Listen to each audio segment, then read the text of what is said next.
It's 1 year ago since Rishi Sunak and Chris Mason, for that matter, got very wet in Downing Street when the election was being called.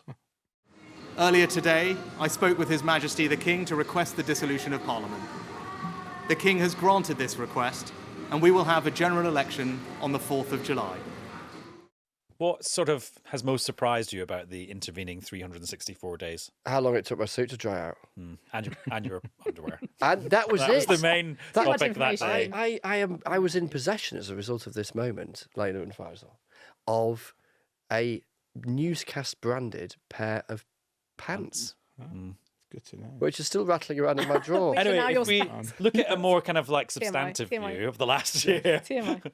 My more substantive view would be what I think is one of the standout trends of the last 12 months in domestic British politics, which is the rise of Reform UK. For that to have happened, for an insurgent party to have continued its rise so consistently and prominently and influentially, if that's a word, a year into a government with a massive majority, that would be it, I think. Leila, you can be substantive or you can go on the clothing. Can I go for most surprising image? Yeah. Peter Mandelson in the Oval Office with Donald Trump. I mean, if you think back to this time last year, would you have ever have put those two together? True. Faisal? Yeah, I think I'd have to, although it's not directly related to that election and Starmer, it's obviously the Trump election and its effect on the world and the sort of boomerang effect on us. And obviously none of this was foreseeable. But then also perhaps, actually, if we were to make it very domestic, the scale of the election win, combined with the fact that it doesn't feel like a government that's got that majority, for whatever reason, that is fascinating. I guess one thing that is the same is the Tories really looking on their way out with that image of Rishi Sunak in the rain. I remember speaking to somebody who was involved in that, like setting up the Rishi Sunak lectern moment. And I was asking them, like, how could you send him out in the rain? And it was a combination of things. But the thing that really struck me was that he had done a statement in the dark a few weeks before, reacting to a by-election, and it had been raining then. And they'd all observed, oh, you couldn't see the rain on his suit. So that's why they thought rain was like a low impact event that you didn't need to worry about too much. Something with the difference daylight, mate. and it being torrential as well. Okay, that's the last year. Let's talk about the last few days on this episode of Newscast. Newscast from the BBC.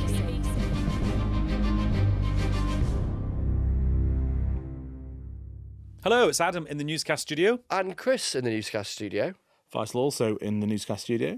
And completing the lineup in the Newscast studio, it's me, Leila. Leila, you have got to reveal what you were saying to me on the way here about your appearance on this podcast. I was reflecting on being a new Newscast OG, basically. I was here from election cast days. Yeah. And actually, I was possibly not since. All right, so I mean, you've actually been doing it longer than me and Chris have. Yeah. Well, I feel like it's long overdue. I was definitely the first time in this lovely studio. All I would say about the original election cast is that was a pilot. that was a little trial run. It didn't become permanent until me and Chris got involved. Just to reassert myself there. Okay, all right, thanks. Have I just pod-splained there? Anyway, right. Loads of big things happening this week for us to talk about. First of all, Chris, on Thursday, the net migration figures, this moment in the political calendar that has become super, super significant. What was the significance this time round? Yeah, as we've kicked around on Newscast, and I think it's just worth putting it in this context. Net migration being a positive, by which I mean a plus, as in more people coming than leaving, has been one of the standout social trends in UK 21st century contemporary history. Certainly the standout demographic trend, having had 30 years before that, from the mid-90s back to the mid-60s, where net migration was basically flat. Yeah. So, and when you see that historical graph, because I was looking at it for another program the other day there, the gap that opens up between people leaving and people arriving starts off very, very, very small and then very quickly becomes enormous. Completely. And when you look at that graph, that explains one heck of a lot of the political and national conversation of recent years. Then when you fast forward into that graph, the spike that happened in the post-Brexit period, where it just went vumph straight towards the sky, hitting a record number of 900 odd thousand, just shy of 1 million net migration figure in a 12-month window. You get a sense of why this is such a big political issue. It has since been squeezed, and then the figure today, on Thursday, squeezed to around 400,000. So a big fall from a big number, but to another big number relative to where those numbers have been, certainly historically and even on relatively recent trends. And then an argument politically today about who can claim credit for that. Well, yeah, because Keir Starmer posted on X saying, under the Tories, net migration reached nearly 1 million, roughly the size of the population of Birmingham. I know you're angry about this, and I promised you I would change it. Today's stats show we have nearly halved net migration in the last year. We're taking back control. We is the key word there. Exactly. Well, who was that? I mean, the Tories will say that they were actually taking a lot of measures under the last government, James Cleverly, the last Home Secretary, to announce a significant tightening on visas. So they're saying, well, this is just those measures bearing fruit. I mean, the government, for their part, have already announced their own measures, didn't they? Their own set of tightening just last week, I think, with the white paper. So, you know, they're saying we're on the same trajectory. So, yeah, they're all trying to sort of pile in and say, look, we all want the same thing. And let's listen to the Home Secretary, Yvette Cooper, talking to Chris this afternoon. Net migration quadrupled under the Conservative government, so this reduction in numbers is important and welcome, but we need to go significantly further, and that's why we're introducing new visa controls and also stronger language requirements as part of our immigration white paper, as well as increasing returns from those who have no right to be in the UK. We need control and order back in the system. Yeah, and it'll just be so interesting, Chris, to see how this plays out in public opinion, because do any in the political class get credit for reducing net migration by a lot, but get not much credit because it's still very high? Completely. And I think in the end, the challenge this government faces is not, as they would see it, rectifying the blip, but being able to point to a trend. Now, they can't do that yet. They've not been in power long enough. But over the next couple of years, can they squeeze that number further? Now, they've not given themselves a target, which is probably politically expedient, given the last government did that and never managed to hit it. But can they point to a trend? And then at a more visceral level, does it look and feel like, and this is the same for legal and illegal migration, does it look and feel like they've got control of it, they've got a grip of it, and they're telling a believable story around it? I think that's the absolute key. One thing the Home Secretary And said... also, what's the difference between people's perception of the numbers and people's perception of how their community has changed over the last 50 years, 10 years, 20 years, whatever? Yeah, and access to public services and the extent to which there's any sort of sense that there's anything, there's any read across there. One just little nugget, newscaster nugget from the conversation I had with the Home Secretary, which is obvious when you think about it, but I hadn't really thought about it, is that journalistically we tend to approach these numbers, you know, each time they come out and then compare it with the previous one, as if the previous number is now a historic thing. But the implications of those previous numbers it's a semi-permanent are change still to working their way through. Mm-hmm. There's a big part, for instance, on the illegal side at the moment that is under-analysed, which is people who have arrived legally but then overstayed their visa, and the challenge the government faces with dealing with that issue. So these are not just, there's not just this number, but the implications of previous numbers that are worth thinking about. And Faisal, one of the significant things when the government announced their immigration changes, which Yvette Cooper was talking about a minute ago, was breaking this link that has existed for a long time between immigration and economic growth, which lots of economists think they think that is a link, and it's a strong link. What's your take on just the kind of the new paradigm that we're in now, where you've got Home Secretaries and Prime Ministers saying, no, bringing in people from abroad doesn't necessarily help the economy? I'm not entirely clear what the strategy is here, other than to change the shape of a chart and a graph, which is, you can understand where that's coming from. It got to historically extraordinarily high numbers. There are reasons for that, and there were reasons at the time for that, and there are some specific policy reasons which have been unpicked now, or were unpicked in the last year of the final government. But there was also the one-offs of the Ukrainian scheme, the Hong Kong scheme, and other refugee schemes, which nobody says that they were against. Well, it's been an interesting sort of idea or concept to ask the people of the million that came, how many were they actually objecting to each political party? Because I'm not entirely clear they were objecting to most of them at the time. And also, even government ministers responsible for different bits of the economy would have been in favour of some of those groups of people. Well, the big picture here, which kind of no one really wants to talk about, is that you had Brexit and you had freedom of movement, which the government of the day, which was then Labour, there were far more East European migrants that came here than were expected, but that contributed in general terms to these guys tended to be, these men and women tended to be more productive in terms of their demography. But that the doors were shut on that to some degree. And then a different form of migration that was mainly non-EU came in the sort of same numbers and potentially higher numbers. That's the kind of the broad trend.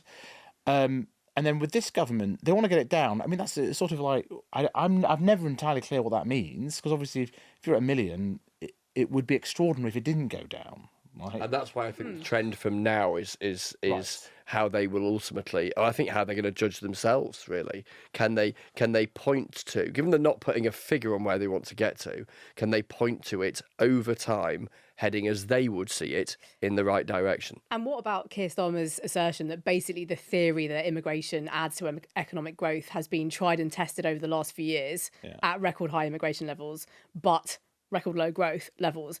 I mean, what sort of period? There's a chicken and egg situation. A successful economy attracts workers. Right? What comes first? It is a feature of a successful economy that workers want. Are kind of sucked into that economy to fill immediate gaps. And so the coherence of policy, of just sort of asserting that it doesn't help growth. Well, let's see if we can build 1.5 million homes. Where are they? With that number being squeezed. The social care announcement. Arched eyebrows doesn't quite get it. People in the industry and in business generally just don't believe that this is actually going to happen. Right now, the government might stare them down and say it is going to happen, but the consequences of that socially, we've got to think this through. Basically, the strategy is obviously get some of the people that are off work in benefits signed off, all the people and get them into work and get them to become social workers. Get those guys. So if you are on PIP, you're going to be a social worker instead of an immigrant. Social care worker. Social care worker. Yeah, let's reduce it to that. Is that strategy really good? Go and work to someone that runs a care home and ask them about that strategy. I've been in job centres where they've tried to recruit young people who have, there's no issue around being signed off work. It's extremely difficult now.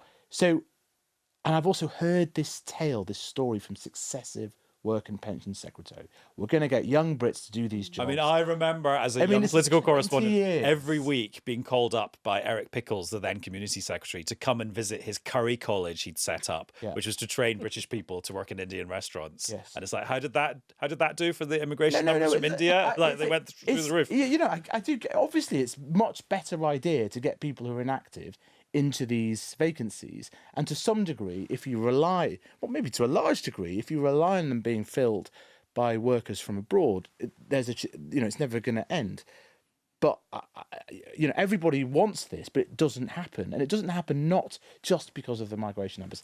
Then it is worth saying that we can flip this entirely on its head, and there's also a massive global fight for very talented workers right now. And some of the vibe, shall we say, and some of the rhetoric at a time, there's never been a bigger opportunity, rightly or wrongly, for talented people, some of whom would have come to the UK before Brexit. So European workers went to America, and now there's a big opportunity. The whole of Europe is trying to now attract, and you sort of think, well, this is a different market, it's entirely different. That shouldn't, I don't see the strategy to try and win that battle, which is literally the battle for the future of the economy, because the future of the economy is services, it's tech, it's frontier science, it's all this sort of stuff.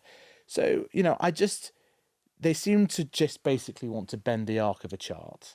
Like, what is the actual strategy around who works in our workforce? That's what I'd like to know. And also I was chatting to somebody the other day there about one of the aspects of the immigration announcement that didn't get a lot of attention was this idea that you put a surcharge on universities for each international student they bring in, which the universities then call a tax. And you're like, well, what does that mean for university finances? Because a lot of them are only staying afloat because of how much they charge international students. Well, this And then it also then interacts with another story this week of the youth experience scheme, in that if the UK government and the UK educational establishment is going to have to pay or discount fees for EU citizens coming over. What does that mean for that? So there's like the spin-offs from spin-offs. So if you think about just like an opportunity for the UK and the world economy, exporting our education genius, our universities, it was helping turn round. Except it's a small funny kind of towns and export small because cities. it's imports of people to here. Yeah, but I mean, if you can enforce the fact that it's temporary, although of course the reality is the idea you could hang around for a bit afterwards and do a job was part of the attraction. But still, the export of our educational industry is one of our great offers in the world. And it's just and actually in the small print of today's figures, the ONS had a look at exempting students from the data, which is an interesting that's one. always been a discussion, hasn't it? Yeah. And they decided that they couldn't do that because it wasn't in line with international comparisons. But the government could decide, for example, students are an export industry.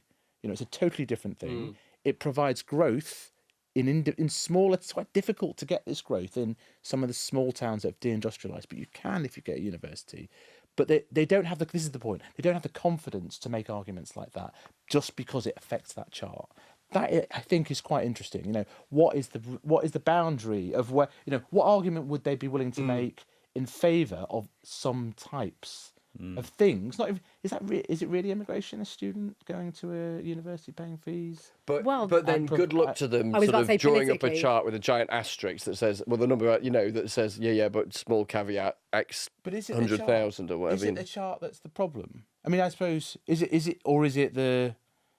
Is it? I mean, so I was doing my Radio 4 show Antisocial last week, available to listen to now on BBC Sounds. A fresh episode coming on Friday, and it was about perceptions of migration.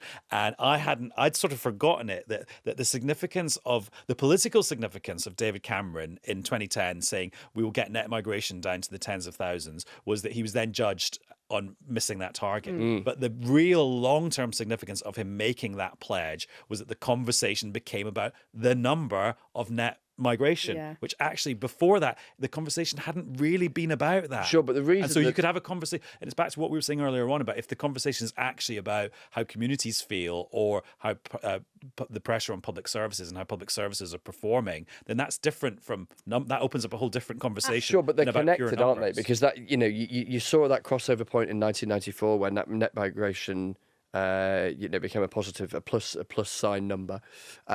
And then that spike, which is where Labour historically take heat, Conservatives do around the number under Boris Johnson of the A8 as they were known, accession countries from Central and Eastern Europe, and the lack of transitional controls, and that significant number, which was wildly higher than the government predicted, which in plenty of places outside of the big urban centres, particularly in England, people felt had significant changes, didn't they, in how a community felt? No, I'm not saying that for one scale second of change. I'm not saying for 1 second that the number doesn't matter. It's just that there's a parallel universe where our entire conversation about what this is about is actually a different. It's not driven by the numbers. Conversation. Really? It's also Given how big the numbers are. Well, no, of course the numbers are inescapable, but I was just struck talking to those experts for that other program, which I'll not plug again, that actually there is a different kind of conversation that the country could be having about this that isn't just about them. But also on a sort of voter level, if you think about this politically, I mean, voters are not driven by the numbers, really, are they? I mean, they're driven by a sort of an emotional response to immigration. And part of that is the kind of conflation of strategy towards small boats and illegal migrants and, these legal numbers. So in a way, government trying to get numbers down, it might not even benefit them politically, actually, at the ballot box. And then there's the whole other question about whether Keir Starmer is the man to deliver that message and if he is convincing in his argument, in his portrayal. Exactly. And so people see this sort of evolution in his position and, then he's there talking about an island of strangers and is he the person? And if he does get, does he get the credit if in 5 years' time or 4 years' time the trajectory and the trend is downwards? It's always helpful just to sort of look about like how others do this. And I've just come back from Spain, rather unsuccessful. What were you filming there, I Faisal? was on holiday. Hence a slightly casual look. Yeah. But there was a rather unsuccessful football match from my perspective. But I'm struck that their net migration numbers, I think, probably are quite sort of similar in the sort of 600,000-700,000 level. Their emigration numbers will be up if they were watching last night's game. Very good, very good. And it seems to me, from what I know about Spain, is that they've handled large levels of migration in a slightly different way. Their government's a bit more confident about making arguments about this. They're attracting investment on the basis of a great, from businesses of being more comfortable. And one of the root causes of this is really interesting. During the financial crisis, they just built loads of housing. And actually, I was standing outside going, look at these ghost housing developments. They're all empty. Well, because there was 50% youth unemployment. I mean, this is a theory of mine but they have created the space to accommodate a mixture of immigration from South America, Spanish speaking, North Africa, and they've been able to make that as an offer. They're using that as a positive offer in terms of investment in factories and the like, which is not the case here. So it is possible for a centre-left government, if they want to, and they're going nowhere near this. Let's have be clear. a very different conversation. But they're not doing that. Right, it's a good job we don't run the country, because our cabinet meetings would be like 15 hours long, because we are meant to talk about many other news stories which we haven't done. Let's talk about the Chagos Islands. Chris, I imagine you went to bed on Wednesday thinking, I'm going to get up early on Thursday morning and I'm going to be on the Today programme explaining that the Prime Minister has finally done this deal with Mauritius, that the Chagos Islands in the Indian Ocean get handed over from British sovereignty to Mauritian sovereignty, and a deal has been done to lease on a long-term basis the Diego Garcia military base, which is there. But instead, you were on the Today programme talking about a little legal hiccup. Yeah. So I went to bed at about 1 o'clock this morning, having been getting my head around the Chagos Islands late last night, and then went to bed and woke up at about 6:30 and had a message from our colleague Anna Holligan, who works in the Hague. It sent at about 3 a.m. with a tip-off about a legal challenge.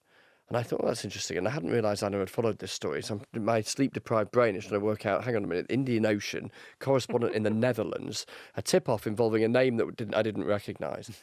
Anyway, and Anna was brilliant, and she had a brilliant contact. And then I was making loads of calls here. And suddenly this thing that we thought was going to happen first thing this morning, this signing ceremony, virtual signing ceremony, this handing over in a sovereignty sense of this archipelago of islands, including Diego Garcia, which hosts this US-UK military base, was going to happen. And then suddenly it wasn't, because the overnight on-call judge, that's a gig and a half, isn't it? I wonder how that rota works. It got me thinking about that. Anyway, there'd been a legal challenge. Also a job I'm glad we don't do. Yes. So some lawyers representing two Chagosian women, people whose homeland are the Chagos Islands, and were removed back in the late 60s, early 70s by the UK. The UK has since apologised to them. They felt that they were inadequately consulted about the sovereignty of the place they call home, and had challenged this in the court, which, to fast forward so we don't do a minute-by-minute account of today, which I was in danger of doing, postponed the whole thing by about 6 hours, because it was back in front of the High Court, 10:30 this morning. It was then effectively just dismissed. They feel pretty aggrieved by this whole process, both the UK historically and the UK in a contemporary sense at government level. But that has now happened. The government makes an argument that this is about securing the long-term viability of this base. There's a 99-year lease. The UK is going to rent it back from Mauritius, to whom it has been handed. Conservatives, Reform and others say, hang on a minute, this seems like a bit of a bum deal, because we're now paying to rent back something that was previously our own. The government says that because of court challenges at the UN and elsewhere, this was the way to secure the long-term future of the base. And we can hear the Prime Minister making that case now. This is absolutely vital for our defence and intelligence, and therefore for the safety and security of the British people. And there's a whole discussion to be had about how much money the government is paying and what the impact of China in this whole equation is. But luckily, Faisal, we've got 99 years to discuss that. Yeah. So before... It'll come quickly. They probably thought that about Hong Kong, didn't they? And then when they signed it, and then... But we are running out of time. But Leila, what are you picking up now that we've had a day since the Prime Minister did his sort of quick reveal at PMQs That you almost about, missed. about the winter fuel. Well, can be paid not Okay, did miss it for a couple of minutes. The winter fuel payment U-turn, which me and Chris had a slight disagreement about yesterday. did, he says it's a full U-turn. I was like, no, you can't say it's a full U-turn because we don't actually know where it's. It'd be a full U-turn if all 11 million pensioners were Shall going I to get wade it into again. this? Shall I wade into this? Well, if the Come on, whose side are you on? Yeah, exactly, pick a side. Sorry to say, I'm coming down on Chris's side because if the policy was to means test the winter fuel payment to the level of pension credit, there is a U-turn now on that. We don't. The problem is that we but don't if know the what level. policy they come up with still involves means testing, then it's not Adam's a full idea is U-turn. both sides of the, but a proper U has Is it to like have a- two sides that Yeah. reach the Oh, same it's complete. You have to go to the top altitude. of the U. Because it could actually just be you're going Yeah, around but a it very could big still. corner. Yeah, It I mean, could this be is like the an problem.